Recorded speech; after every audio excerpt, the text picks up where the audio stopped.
And we're good. Alright, here we go. Take 3. Shit.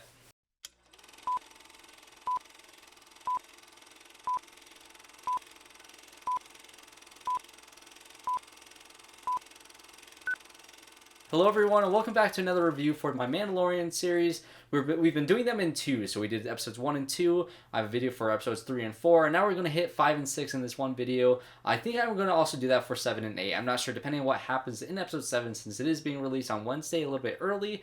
I might be able to do a video on it, depending on what happens. But we've officially hit side quest, the side quest section of this entire season, and it's kind of driving me mad, and I will get into that a bit more in a second here. But just a spoiler warning, I am going to be spoiling both these episodes in this video, so if you guys have not caught up with The Mandalorian, with episode 6, we're going to do a full recap and review, so get excited for that. Subscribe to the channel, and link below for my other videos if you want to see my thoughts on the previous episodes, but let's just jump right into this. So if I'm being completely honest, if episode 5 didn't go back to Tatooine, that's right, we go back to Tatooine in this episode. If they didn't do that, I probably wouldn't have liked this episode. I think they have some good stuff with some characters, with this new bounty hunter character, but overall, it's such a departure from what we did in the first 3 episodes with handling the entire storyline with Werner Herzog, trying to get his hands on baby Yoda. That's right, Yoda, not Yoda, because he's not Yoda, he is Yoda, a little baby Yoda, and that whole storyline that we became very invested in with the excellent first 3 episodes. And then we hit episode 4, which was kind of the first departure. We meet Gina Carano, who I figured was going to be a big character in this series, but it seems like what we're doing with this show is we're going to a different place each episode, meeting brand new characters. At least for the past 3 episodes we've been doing this, meeting brand new characters, most likely killing those characters, and then moving on to see the next side quest adventure that we're going to hit. So that's really what the series has been doing. It's kind of, like I said, it's driving me insane because let's just see the main storyline. Let's get this moving already. I don't really want to keep on bouncing between these different entirely separate storylines. And there is so much nostalgia in this episode because they go back to Tatooine. You know, obviously we see Tatooine again, which is the first time we've gone to an old planet besides Mustafar in Rogue One. This is the first time in new Star Wars that we've gone to a planet that we've already revisited, and so that's great. We're getting Tatooine back after it's changed a lot since last time we saw it in Return of the Jedi. So, you know, the Empire has fallen since. They have stormtrooper heads on spikes. It's a lot darker. We see the little droids from Phantom Menace. We see the cantina from the original movie. We see the cantina in this episode, and it is awesome. And the droids are manning the bar this time instead of, you know, that one guy yelling, "We don't serve your kind here," and, you know, kicking the C-3PO and R2-D2 out of the cantina in the original movie. And so it's great to see that place again. We get to see the hangar bay again. It's just so much nostalgia. We get to see Mando on some speeder bikes going through the desert like Anakin did in Attack of the Clones. It's some really cool nostalgic moments, and we get to meet this new bounty hunter character, which, like I said, I actually really liked his character. I know some people had issues with his acting, but I thought he did a fairly good job. I think he is the son of a very famous actor. I'll pop him up on screen. I don't quite know his name. But, you know, I thought he was good in this episode, and I really like the storyline of having an up-and-coming bounty hunter, you know, really learning the ropes. You know, he's on his first job. He hires Mando to kind of help him out. He's going to give him the entire bounty just so he can get his footing in the guild, in this bounty hunting world, to really start off his adventure. And I really like how they set it up, because we really get to see, you know, this was Mando at one point. He wasn't always a part of the guild. He had to have that first job, and this was kind of Mando teaching him how to be a great bounty hunter, and I think that was really fun to see. And I love where they went with this character. Of course, we get to see Ming-Na Wen's character, who is an assassin who they're going after, and she is awesome. She was in Agents of S.H.I.E.L.D. She's been in a few other things, but I really know her from Agents of S.H.I.E.L.D., and she was great in this episode as well. You know, obviously they're going to get her, and they do this really great twist where this young bounty hunter, you know, they're having this conversation between him and Ming-Na Wen once they catch her, and, you know, she's trying to convince him to let her go so she can go to who she's meeting, so then she can get paid, and so she can give the exact same bounty to him to let her go. And he starts to think about it, the wheels start to turn, and he says, oh, Mando is also wanted because he has baby Yoda. And so the wheel starts turning in his head, and he kills Ming-Na Wen, and he goes after Mando and baby Yoda, which, of course, we gotta protect baby Yoda at all costs, protect him no matter what. And we have this whole situation, this whole back and forth, that resulted in this poor bounty hunter being killed by Mando at the end of the episode. And, you know, that he deserved it, but I really like that journey that he went on. We got to see how maybe how Mando was joining the guild in the first place, how he kind of went about, how good he is now after all this time, and we get to see all the sand people, and we get to see all this nostalgia, and that's what really worked in this episode. We also had Amy Sedaris in this episode, who's a really great comedian. She's in BoJack Horseman. She plays Princess Carolyn, and I love BoJack Horseman, by the way, and the entire series she's trying to have a baby. She finally gets her hand on a baby. This time it's baby Yoda, and she's kind of babysitting that whole situation. I think her character in this episode, I think, is odd. I think a lot of people don't think her humor really fit with this series. She's a very weird and kooky character, which is what I liked about her. But she was just kind of... I'm not 100% sure if she really fit into this series or into Star Wars. And I'm kind of back and forth on her, because part of me thinks, a lot of the stuff that she does is really funny, and I actually really liked what she was doing. And I liked how weird she got. But at the same time, did it really fit with the tone of the episode as a whole and the series as a whole? I'm not quite sure. The humor did not work as well for me as I wanted to, considering it's Amy Sedaris. But those are some of my issues. And of course I have issues with completely not abandoning the original plot of trying to having the Werner Herzog going after Baby Yoda, but we haven't seen anything with that storyline since episode 3, and it's getting a little tiresome, especially because episode 6 kind of does the same thing, although I think episode 6 is much better than this episode. But I think as I would rank it right now, episode 3 is definitely my favorite, followed by 2 and then 1. And then probably this new episode, episode 6. Actually, I might like 6 better than 1. I'm not sure. I'm not quite sure. I need to watch it again. And then I would hit episode 4 or episode 5, and then 4 was definitely the worst for me.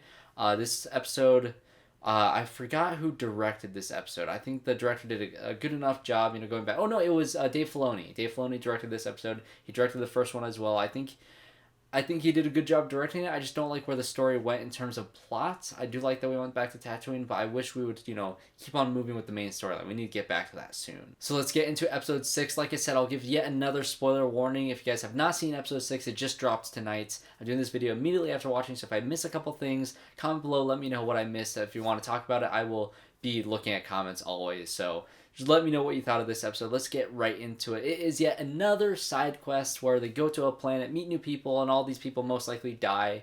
It's just, we're on a loop. We're doing the same things every episode, but I did really enjoy this episode because it was directed by Rick Famuyiwa, who did episode 2 with the Ewoks that I absolutely loved. Episode 2, I thought it was excellent. We got to see the Force using in that episode with Baby Yoda. This one, we get close to that.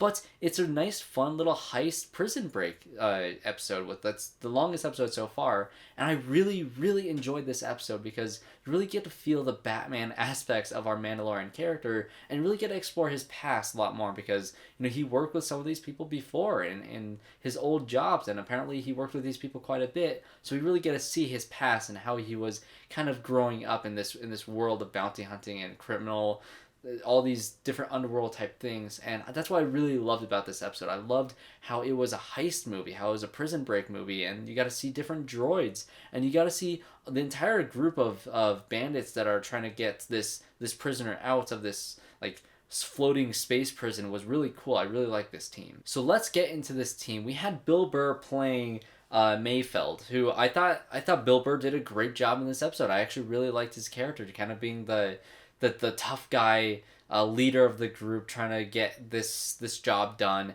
And then we also had the devil. I forgot what the species name is, but this devil guy, I forgot his name as well. He was awesome. He was probably my favorite in the entire group because he was so tough. He was definitely the muscle of the group. And once we see that Mando is kind of turned on by this group of people, and he has to take each one of these his little teammates out, and when he's fighting this guy, my God, this guy is tough. He's taking the fire. He's not hurt by that. He's taking missile shots. He's getting punched. He's shut by one of the doors. He's slammed by the door, and you think, okay, he just brutally murdered that guy and chopped his head off. But no, he stands up and he lifts the door up. It just landed on his shoulders, and then Mando pushes another button, and then the side doors come in and it smashes him that way. And it's like, that was awesome. And it still didn't kill the guy, because you see at the end of the episode, he's in the prison cell. So that guy can take a beating. That guy was awesome. I really hope we see him again. And we also get to see a couple of Twilight characters. And we have the main girl. I forgot. Her character is in the Harry Potter movies, the Twi'lek. And she was really good in this episode too. She was a little bit kooky and weird, and I really liked her. She really fit into this episode and the tone of this kind of band of misfits. And of course, the guy that they're trying to break out is another Twi'lek, and it's the first time I think we've seen a male Twi'lek. I could be wrong You guys can correct me in the comments below if I am, but we get to see a male Twi'lek, and they're trying to break him out, and apparently he's in jail because of Mando, and so that's why he kind of throws Mando in the jail cell and turns on him and tries to ban him that way. And we also have one more member of the breakout crew, which is this droid. Of course, Mando doesn't trust droids, and there's a hilarious sequence where this droid is trying to track down Baby Yoda because he's kind of suspicious of him, and you know, both Yoda and Mandalorian are Batman at this point. You know, they're showing up one point behind a character, he turns around, sees him, turns around again, and they're gone. And it's just, I guess that's what Mando and what Yoda has learned from Mando, because this happens several times. This episode's kind of shot like a horror movie at one point, where the lights are flashing and Mando's standing behind a character, and then he disappears, and the lights flash on and flash again, and he's moved closer and he moves closer, and it is one of the best things I've seen in this season so far. It was awesome. And I think the overall action was shot very well. I think Rick Famuyiwa, maybe besides Deborah Chow, I have to see her second episode. I think her next episode is episode 7. So I can't wait to see her episode. But Rick Famuyiwa is a great director, and he's doing a great job on this Mandalorian series. Both his episodes I thought was great. You know, the more I talk about this episode, I think the more I like it. The only thing I don't like is it was yet another side mission. They don't go to a planet this time. They go to some like spaceports, but it's still the same type of thing where it's great for character. Last episode wasn't necessarily great for character. It was kind of, I just enjoy the story and the nostalgia for that one. This one has some great character moments with Mandalorian and with Yoda. So besides being away from the main general plot, this episode is very well directed. It has some great action sequences. We get to see more Mando Batman, which Batman might be my favorite superhero, so of course I'm going to eat that up. I love that stuff. So just give me more of this. Give me more Rick Famuyiwa. He's just doing a great job. I can't rave about this guy enough. He's doing excellent. So that is my review on episodes 6 and 5. And I do want to mention, before anything else, because I forgot to mention this for episode 5, the very last shot where you see this guy walk over Ming-Na when everybody thinks it's Boba Fett's because he has this thing on his shoe, and I tend to maybe lean towards that side, although I think it's very possible it could be Giancarlo Esposito's character, because I know he's coming up pretty soon here. But maybe he's not going to be on Tatooine. It makes more sense for Boba Fett to be on Tatooine. But it got me really thinking, if Baby Yoda was not in this series at all, would this be a good show? Because obviously we're super invested in Baby Yoda and Mandalorian because of Baby Yoda, mostly. So I really am curious as to whether or not you guys would enjoy the show just as much if this Yoda character was not in it at all. I'm curious to know what you guys think. Comment below. And do you think that was Boba Fett? I'm kind of leaning more towards, I'm like 60-40 Boba Fett or Giancarlo Esposito. And do we want to go back to these characters? So we keep on meeting new characters and either killing them or locking them up in prison or just abandoning them. I really want to see all these characters again. We have great characters in every single one of these episodes, in these 3 kind of side quest episodes, but we're abandoning them right away. Like, we need to go back to IG-11. We need to go back to the character in episode 4. We need to go back to all these different people. I really like this team of misfits, and I really hope we see them again. But who knows? Mandalorian so far is really good.